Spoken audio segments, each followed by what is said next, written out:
Welcome everybody to yet another episode of the weekly Apple News. We got a lot to talk about this week, including Thunderstrike, iTunes 12.1, OS 10 10.10.3, and much more.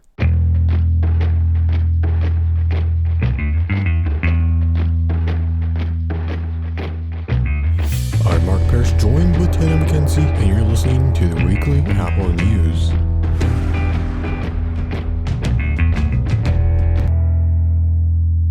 Well, it's been 2 weeks, like always, since we talked last. Not a lot's been really going on. I don't have a lot on the show notes for this part of the I don't say tech letter because that's on my show notes. I got mixed up for the weekly Apple News. I don't know, we're trying to, with this season 2 of the weekly Apple News, we're trying to connect with you guys more, have just talk about what's happened since and then go to the news. So we have that as a part on the show notes. So all I have is we launched our brand new tech letter design. Seems like anything new that we launch is always Monday, the day after we release the podcast.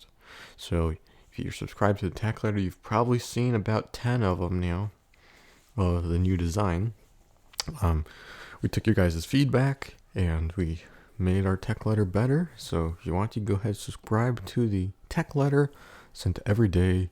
Covers our software updates, press releases, videos, news that we write, everything. And yes, this podcast will make it on the tech letter as well.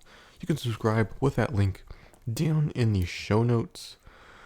Is there anything special you've done since we talked last? No, it's been pretty slow around here. It seems like not a lot going on after the big Apple announcements and stuff. Waiting for new things to come up and be released. Yep. I've been going around cleaning the house and the office. I see one more thing I have to clean now. You got that spring cleaning bug. You're ready for some sun and nice weather. No, I love the rain, but I just mainly been going up and fixing cable messes. So if you look behind my desk, it looks super, super nice. Underneath the recording table, you guys never see down there because you're on top of the table when we record. But we have all these different camera parts, video rigs, tripods, camera sliders, mounts, adapters, a whole bunch of different things. I've cleaned that up. I also have a Windows 10 computer right next to it because I have nowhere else to place the computer. So and that's the thing about Windows computers, they're not as wireless as Macs, especially that one's old, so it doesn't have Bluetooth. So I have a wired keyboard, I have a wired mouse, then you have all these wires for your monitor, then you have power for the computer. It's just such a mess. So I've cleaned that up now. I'm looking over and I can see I need to fix that power cable going to the computer. I could probably wire that around the leg of the desk and then through the back. And right now it's just going across below the desk, so I could fix that. Also, our charging station, all the employees that work here come and charge their devices right next to my table. Or on that white cabinet. You've seen that before. We have everything from micro USB. We don't have mini USB. We have MagSafe 1, 2, for those who are still using those old Macs. Lightning 30 pin for when people bring in their iPads. We also have a normal little power plug, like the little round thing you plug in. If you have something you can charge with that, you can. That's mainly for the phone soap charger. They're on Shark Tank, which is really awesome. It was cool to see that, especially after they just sent that to you. I know. That was so cool. I was in Staples. I love Staples, so I'm there a lot. But I saw they had a whole display, which was really, really cool. And it was and then we saw the preview, and then I was like, they must have got to deal with the shark because they were in Staples. But then when we were actually watching the show, it said that they got into Staples, and that was nothing on the part of the Shark Tank. Yeah. So they got in before that. This is kind of cool that you were one of the first ones to discover. Discovery reviewed the phone soap. They got into Staples. I reviewed it, and then they went to Shark Tank. This is kind of cool because they probably sent it to me after Shark Tank, but no one really knew about it except for them and a couple other people. So I kind of had it before Shark Tank. It's kind of cool. There's also One More Time on Shark Tank. I watch that show all the time. That's a pretty cool show. The app called Scan. I actually had that on my phone until recently. I replaced that with Red Label or something. Red Scanner, Red Bar. I don't know. It's just like scans more than just QR codes. The app called Scan. That was on Shark Tank too. They didn't get a deal, but I did use the app. It was a pretty cool app. I know you still have that on your phone. I do. It does more than just QR codes, but Red Label. I think that's what it's called, Red Label.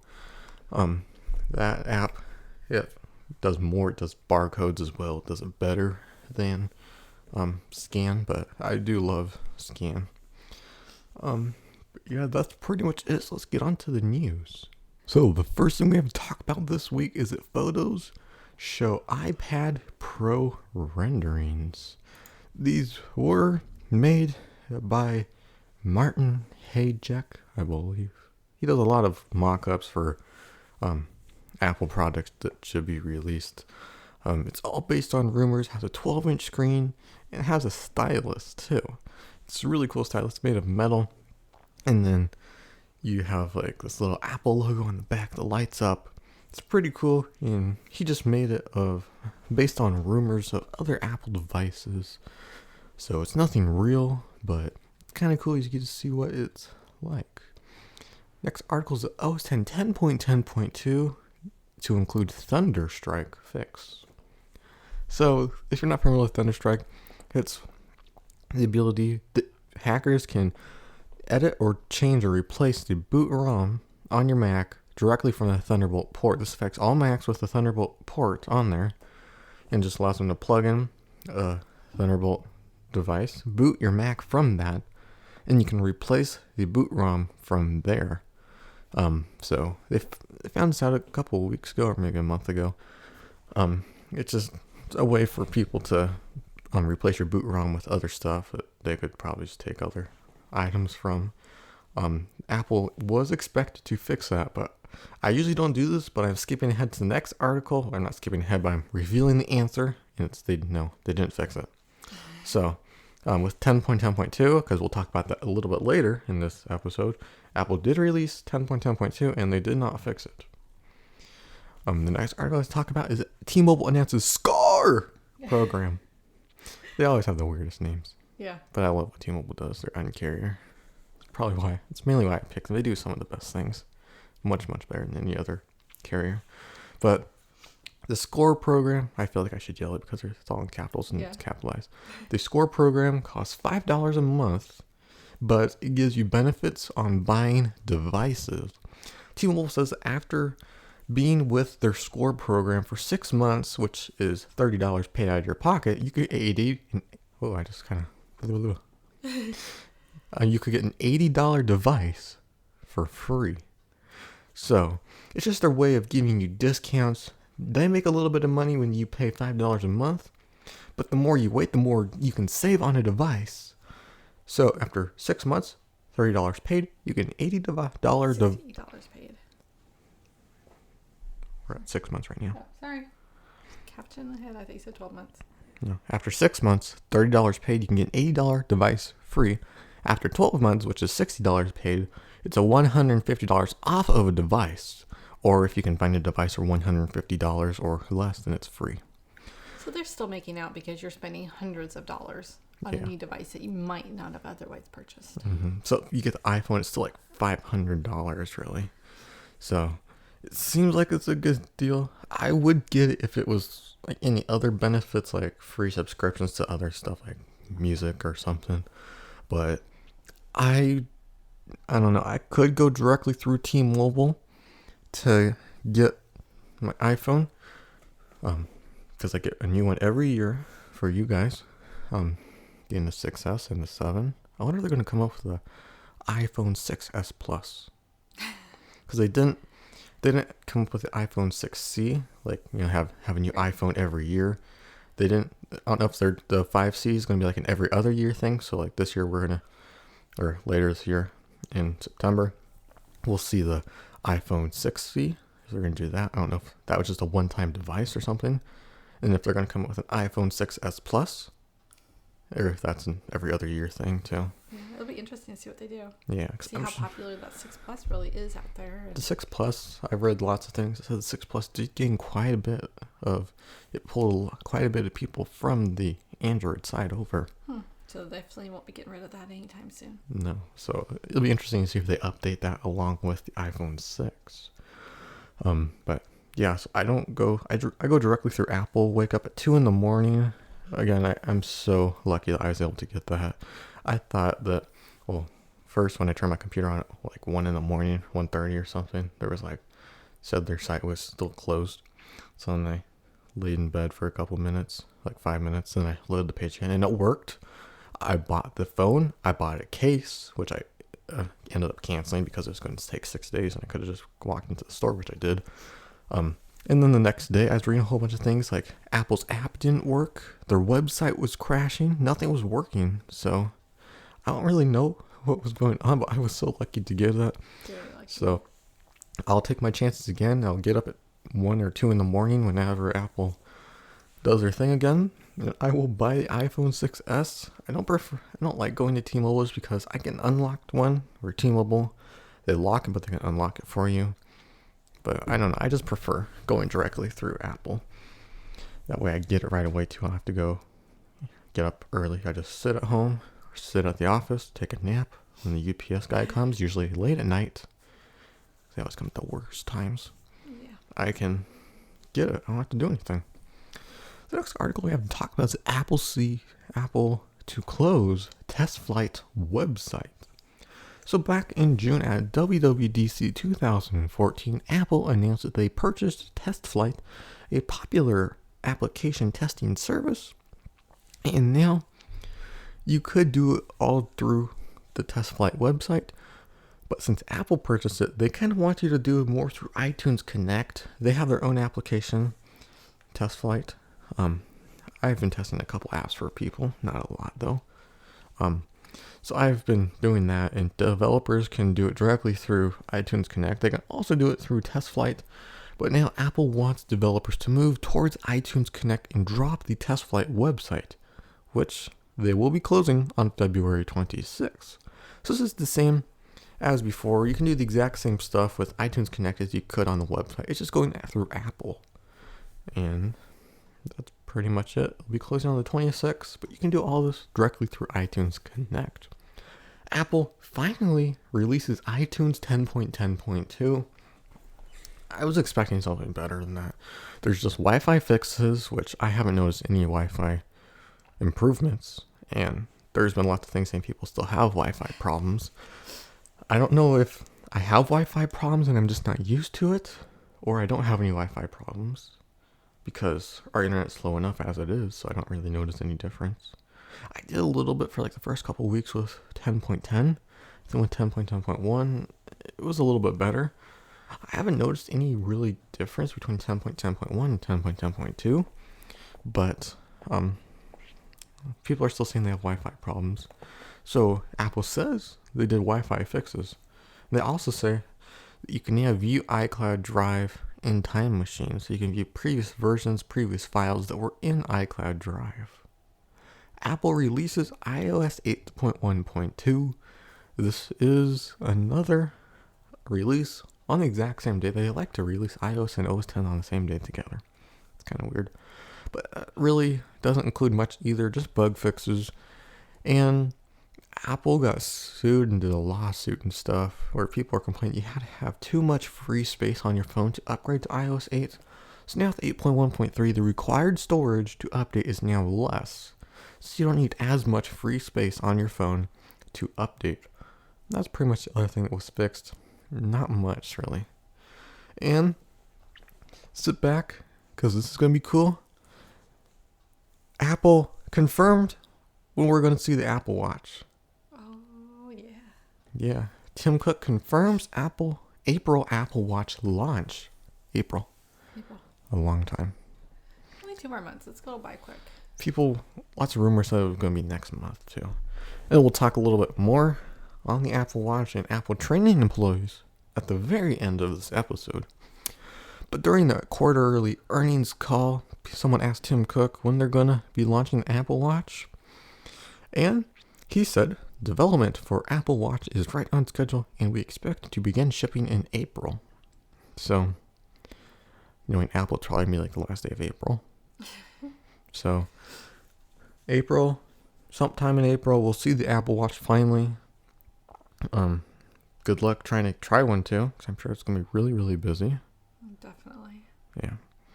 So, I'm not convinced on throwing out $349. Apple's obsessed with $49.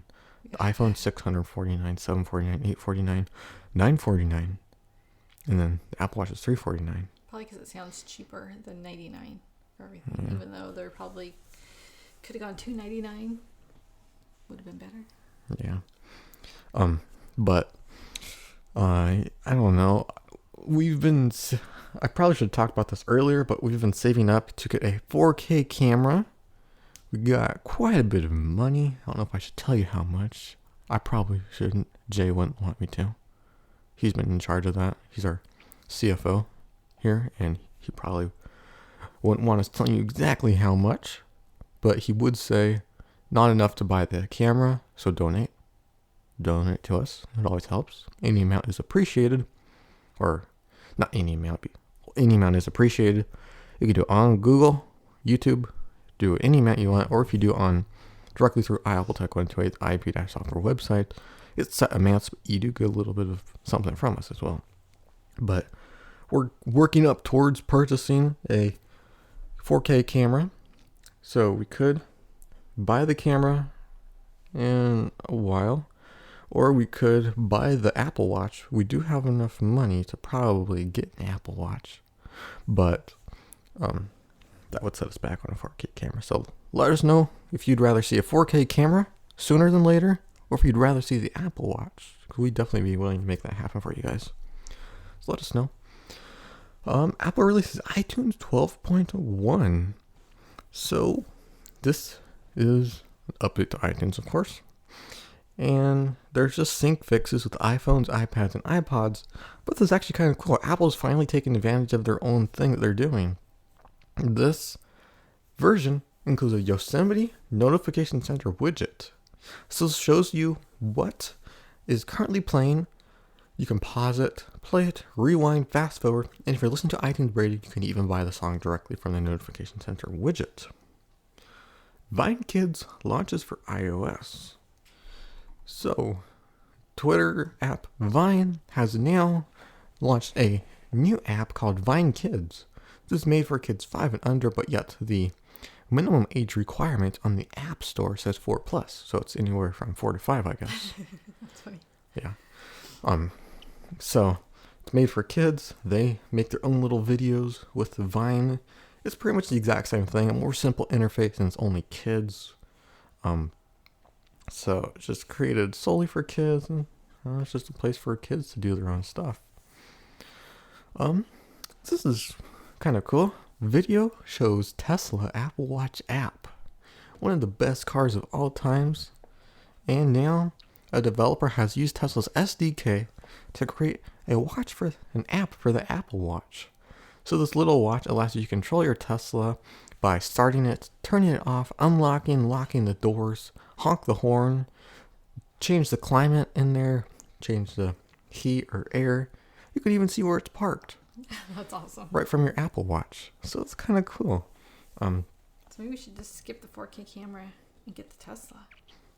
Yeah, I could buy about, I don't know, probably about 60 4K cameras though. For the price of a Tesla. Yeah. Yeah. So, it's a really, really cool car. I'd love to get one, but no, I like that key too. Just a little model of the car itself, and wherever you want to unlock, you just tap wherever on the key. So if I want to unlock the front trunk, I just tapped it on the key and it unlocks it for me. It's kind of awesome. Cool. That's really cool. If you've ever wandered into an Apple store since February 2nd until now, you may have noticed something different, and this is Apple introduced new employee shirts. They now feature a smaller logo over the heart instead of a bigger one in the middle of your chest. And then now they come in short sleeve, long sleeve, crew neck, or polo. And they started February 2nd. There's just a new design. of shirts for Apple employees. So I actually haven't gone to an Apple store in quite a while. So I haven't seen the new shirts yet, but they do have pictures. So, well, it's just a good reason to go to the Apple store now. You can go ahead and see the new shirts. Apple stores to have safes for gold Apple Watches. So this is where they're going to store their very expensive 14 karat gold Apple Watches. They're rumored to cost up to $4,000. And then Apple's also said to have a special buying process for these watches. So I was thinking about this. $4,000 for an Apple Watch. You have to have a special buying process. Yet, I can go to an Apple store and buy a Mac Pro for up to $10,000. But there's no special buying process. No. They don't carry a Mac up to $10,000 there. You can go into an Apple store and you can use a Mac Pro to buy a Mac Pro. That's what I did. I have connections with Apple that I get discounts on Apple products. So I went to an Apple store and then they made me buy my Mac on a Mac. So they didn't even have it in stock. So I probably would have been better off just staying here at the office and buying the Mac. But you can go to an Apple store, use their super fast internet. I love doing speed tests. They have pretty fast internet too. And you can go ahead and buy a Mac right there. They probably do carry Macs $4,000 or more. I'm sure they include like the basic 6-core Mac Pro with maybe a little bit more RAM. It's probably about $4,000. So I'm sure they have other devices for sale that have a retail value of more than $4,000, but yet there's no special buying process. Apple sees iOS 8.2 Beta 5. Again, this includes support for the testing, development, and usage of Apple Watch applications. Apple adds 15 more banks to Apple Pay. This makes a total of 60. If you may remember a couple of weeks ago, they added 15 more, making a total of 45. Well, now they added 15 more, making 60. Good math. Yeah.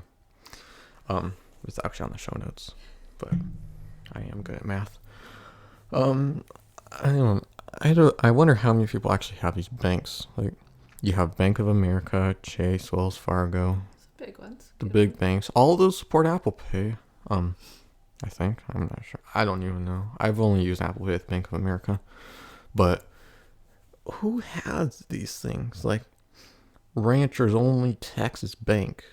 It's not a real thing, but That's like the equivalent of what some of the other banks are. uh-huh. So Somebody. yeah, I'm sure very, very few have that. But And then if it's you're just not a matter of having the bank. You have to be able to go to the store that offers. Yeah, that's what I was gonna say right now. If you live in the middle of nowhere and you have Tornado Alley banking or something like that, I'm sure very few places, if you live in the middle of nowhere, are going to have NFC support. So you may find a Panera bread place, but there's probably not going to be a ton of places that have Apple Pay support if you live in the middle of nowhere. I haven't even found a lot of places here, and we live in the city. Yeah. And the people do have NFC, it doesn't even work. And the places that does work, they have to push a button, but the people that work there don't even know what Apple Pay is. So, I don't know. I'm not completely sold yet on Apple Pay. I haven't used it much. iOS 8.2 to be released in March. So you remember 2 articles ago, they seeded Beta 5. Well, now, rumors are saying that it will be released in March. And this is 1 month before Tim Cook said they're going to release the Apple Watch. And this seems like a good time because it allows for more developers to test and make apps, those who didn't download the beta. This also allows people to update to the latest version of iOS, meaning that they can use the Apple Watch right out of the box. So if someone gets the Apple Watch, they'll be able to use it right away because they have the latest version of iOS. Apple media event rumored for late February. So Apple said to announce a 12-inch MacBook Air, which seems kind of weird. They have 11 and a 13, so why are they doing a 12? It's like right in between. I prefer 13 Unless inch. they're going to get rid of the 11. No, probably not. I see lots of people with those. They're also said to announce the pricing and launch date of the Apple Watch. However, 9 to 5 Mac has said they're not going to have a February media event. So we don't really know what they're doing now. Maybe they Some don't either. some say yes, some say no. Yeah, they probably Until don't. you see it on their site, they confirm it. Yeah. I guess is as good as ours. Mm-hmm. Universal Pictures to release Steve Jobs movie on October 9th. This was announced by CNBC on, of all places, Twitter. And they said that the movie will be released on October 9th, 2015. There's many rumors of who will be in the movie. We only know a couple. In fact, about a week ago, they even had a casting call for extras. And there was tons of people there. That would have been fun to be part of that. I wonder what the movie's really going to be about. Because didn't they already have a Steve Jobs movie? With Ashton Kutcher. Yeah, and it wasn't that good. No. So I wonder what different thing they can do there or something. I wonder what they'll do differently than the other movie. Hopefully it's better. I wasn't a big fan of it. Like they didn't go into very good detail and stuff that I really cared about. Like the making of the iPhone, coming up with all the Apple products. It was just his life, really. It wasn't the making of any devices. So maybe this one's where this one will pick up. Maybe. I don't even know if the two movies are related or anything. Yeah, because we'll find They're out. probably made by different people. Apple sees first beta of OS X 10.10.3 only a couple days after the release of 10.10.2. And this doesn't really include much. Actually, it does include quite a bit. We didn't know much, but we'll talk about a whole bunch more right after this article. And this mainly includes the new Photos app. Apple was talking about that back at the announcement of OS X Yosemite. But about a month ago, all traces of the app completely disappeared. Apple removed every single reference to the app on their website. Just kind of went poof, nowhere. It's gone. But now it's in this beta, and people are liking it. They said it's better than iPhoto. It's different too, but they are liking it. And there's a video on it from The Verge that will be on our article, which will be down in the show notes. OS X 10.10.3 adds emoji upgrades. So this adds more characters. They're actually not there yet, but people have found that there's empty spaces where they could possibly add more emoji figures. There's also a new layout that helps you refine your searches down a little bit more from just a smiley face and everything. You can refine it. You have more categories. And the developers of emoji a while back said they're going to launch skin colors for their emoji, so they're not all just yellow. Apple said to be working with them, and they'll add it to OS X 10.10.3. It's not currently in there, but Apple is said to be adding it. And we have yet another article about 10.10.3, and this is support for Google two-step verification. If you log into the Mail app on your Mac, it will give you an error if you have two-step verification enabled. That's because Apple doesn't really support that until now. If you logged in, you would have to create an app-specific password. But now if you log in, it takes you directly to Google's website. You sign in, enter in your 6-digit PIN, and you're good to go. And our final article that we have to talk about is Apple begins training retail employees on Apple Watch. Rumors said that it would be happening on somewhere like the week of February 9th, but on the 6th instead, they started training employees in the US and UK, and it just came a few days early.